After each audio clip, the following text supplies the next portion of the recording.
2013 Volvo C30 air compressor and system replacement.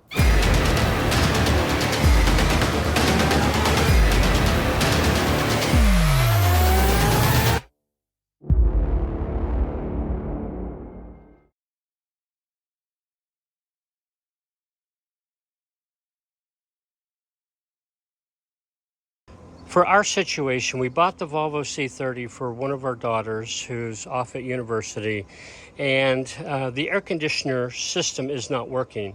Now, because we bought this used, it's a 2013 model, the last year they made the C30. I don't know the system, I don't know the car. Therefore, I have decided to replace the entire AC system, which means the compressor, the condenser, the dryer, the orifice, the Schrader valves, and while I'm there, I'm going to go ahead and change the belts for the compressor and the alternator. So this is the engine compartment I'm working with, and I'll first point out the locations. I had to find them.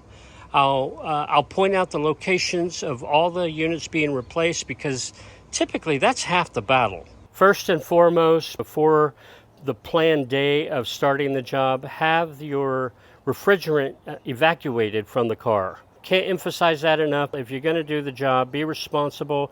If you don't have the equipment, take it to a shop and have all of the refrigerant evacuated from the system. Be responsible. Now, in my situation, because the car is new to us, I had to locate all the components that are being replaced. If you're going to replace the condenser and the dryer, you will need to take the bumper and the headlights out for direct access. The actual air compressor, if you look down here in the nose of the car, in this hole right here, the first thing you'll see down there is the alternator. The compressor is below the alternator, and to access that, you're going to remove the right front wheel along with the wheel liner. The dryer is right here where my hand is. It's hidden in the nose of the car. So removing the lights and the bumper will give you direct access. Of course, the condenser is right up here. Just also to let people know where everything is, this port right here is the low side, and you can differentiate the low side from the high side in that the low side will have a larger pipe diameter. The high side will have a smaller pipe diameter, which makes sense, more pressure being funneled through a smaller pipe. The high side port for this car is hidden. It's right here where my finger is. It's under this plastic cover. It's really easy to get to, but you do have to remove the plastic cover to access it, but it's right here in the car. And so without further ado, let's tackle it.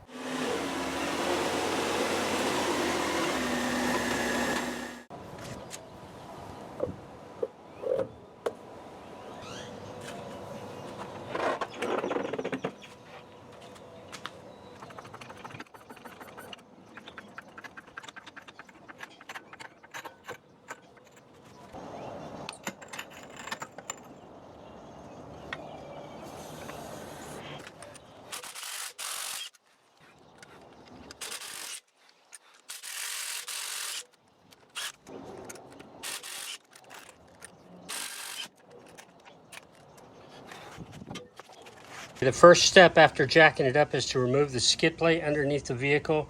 I've not shown that, just roll under.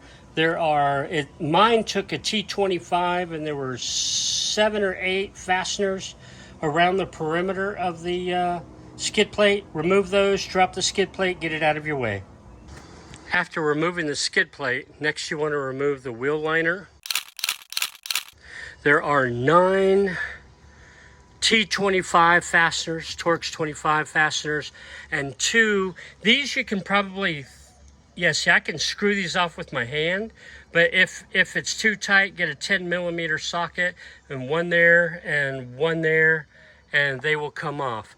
You might want to notice that this liner, the way it wraps around, it tucks up under the arch here, so when you put it back in, you know that it's got to tuck up there. But other than that, there are 9 Torx 25 and 2 10mm fasteners, and then you kind of finagle and work this guy out.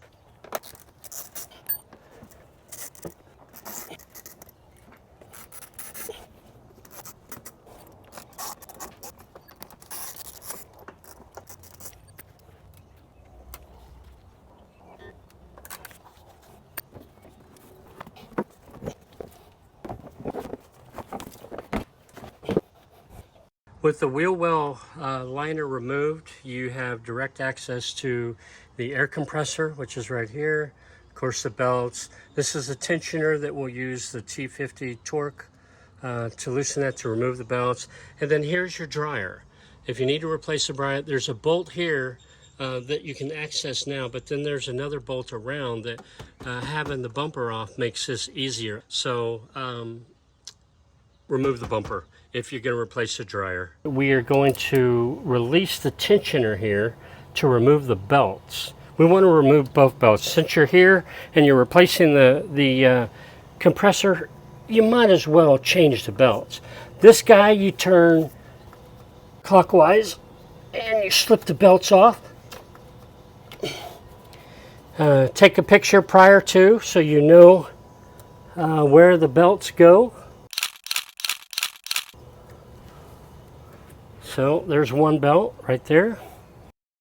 Okay, so with that belt out of the way, the next thing I'm going to do is I'm going to remove the second belt. And that one, there's a tensioner right up here. So you might need an extension for this one. And this one, you turn counterclockwise to release the tensioner.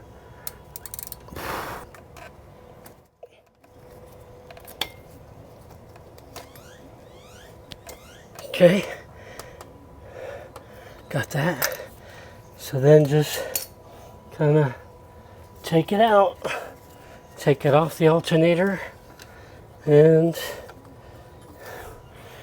you're set.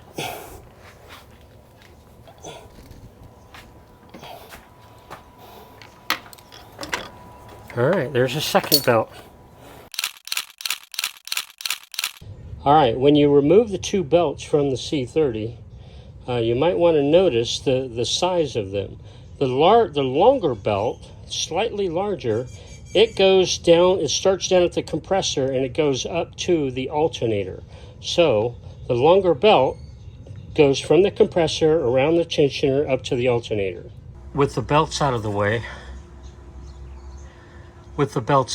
now we can actually remove the compressor.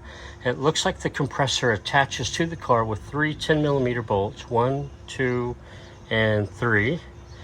There's an electrical connection right here. You can pop the electrical connection out of the clip and then disconnect it. And then up here is where the refrigerant lines connect to the compressor. And it looks like there's two of them, and they're also 10mm.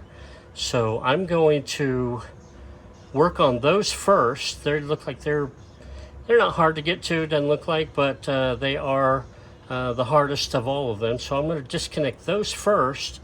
Then I'm going to do the connector here, and then I'm going to release it, release these three, and drop the compressor out of the car. In order to get the refrigerant lines loose from the compressor, I had to use a 10mm wrench that had a little bit of leverage. Once I broke it, it was easy enough.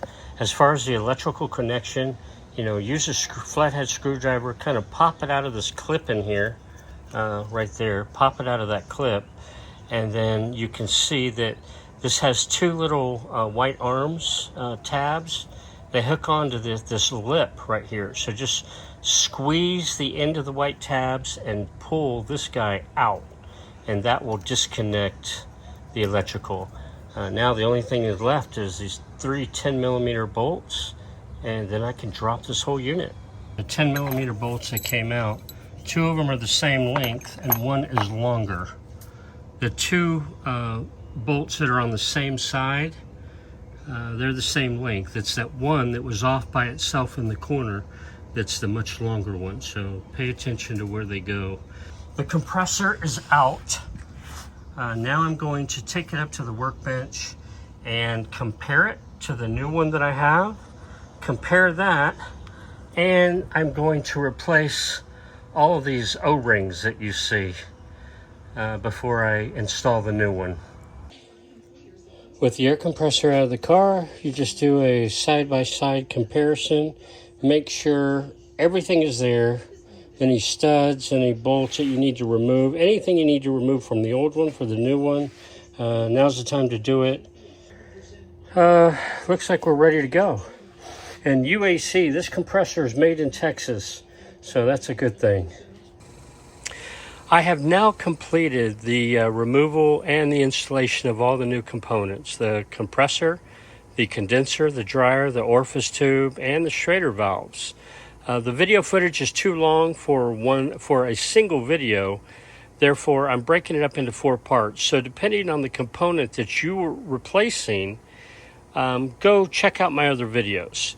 As far as charging the AC system once it's complete, I'm not covering that on a video because there are a lot of videos out there that are really good, people that are really knowledgeable. So the Volvo is no different. Just go find a good video on charging your system. So yes, thanks for watching Lone Star Mini, and all the best on your DIY car maintenance.